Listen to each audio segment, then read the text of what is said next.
Today, we're talking about a journey. It's a path that so many people find themselves on, but almost nobody gets a map for. We're talking about the road from the grips of addiction to the freedom of recovery.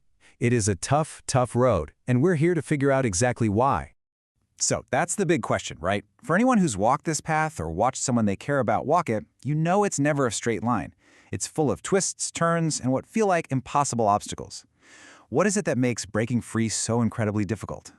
Well, it turns out the answer lies in this powerful, unseen force that's pushing back against change at every single turn. We call this force resistance. It's the reason why, even when someone desperately wants to change, that old pull of addiction can feel just overpowering. So if we want to get past this barrier, we've got to understand it first. We need to see it for what it is. So let's map out the different faces of resistance so we can see what we're really up against. Okay, let's dive in. Our map shows 4 key areas where resistance really digs its heels in: the mind, the environment, the body, and our old habits. Getting a handle on each one of these is absolutely the key to finding a way through. First up, let's talk about the mind. This is where it all begins for so many people.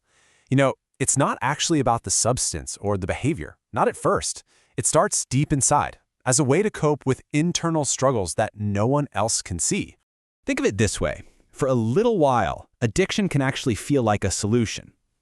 It gives you a moment of escape from some really deep emotional pain, maybe from trauma or anxiety or depression. It becomes a crutch. And letting go of a crutch before you feel strong enough to walk on your own? Well, that's terrifying. And this is so important to get. What we see on the surface, the substance use, the addictive behaviors, that's often just the symptom. It's the tip of the iceberg. Beneath the surface, that's where the real issues are hiding. And you just can't fix the problem without going to the root cause.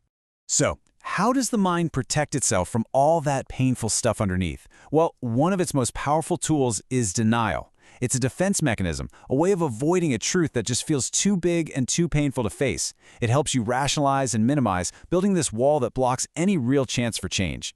Does that sound familiar? I bet it does. This one phrase is the absolute anthem of denial. It's such a powerful form of resistance because it convinces a person they're still in control even when their life is completely spinning out. It's a huge barrier to that very first step of recovery, just admitting there's a problem. Okay, so that's the internal battle. But what about the world around us? Let's move to the next challenge and see how our surroundings can keep us stuck. Our relationships, our culture, it can all weave this complex web that is incredibly hard to get untangled from. And man, these external pressures can feel absolutely overwhelming. You've got peer pressure, maybe family dynamics that are actually enabling the addiction, and then there's the immense weight of stigma and shame from society. And on top of all that, you have practical things like the cost of treatment, which can make getting help feel totally impossible. It's a lot to fight against. All right, now let's get into the purely physical side of this. This part of the journey can feel like you're trying to climb a sheer cliff face because addiction isn't just in your head, it takes hold of your body in a very real, very physical way. This is absolutely critical to understand. Long-term substance use literally rewires the brain. It physically changes the structures that control things like your decision-making, your impulse control, and how you regulate your emotions. This isn't a failure of willpower, it is a change in your biology. And that rewiring leads directly to withdrawal. The physical and emotional pain of detox is just immense. Honestly, the fear of going through it is often so powerful that it becomes a primary form of resistance, stopping people from even trying to get clean. The body is screaming for what it thinks it needs to survive. Okay, and for our final stop on the map, let's look at the last piece of the puzzle, our behavioral patterns. You can think of these as deep grooves of habit, well-worn paths that our brain automatically takes right back to the addiction. These addictive behaviors become like a deep trench that we walk in every single day.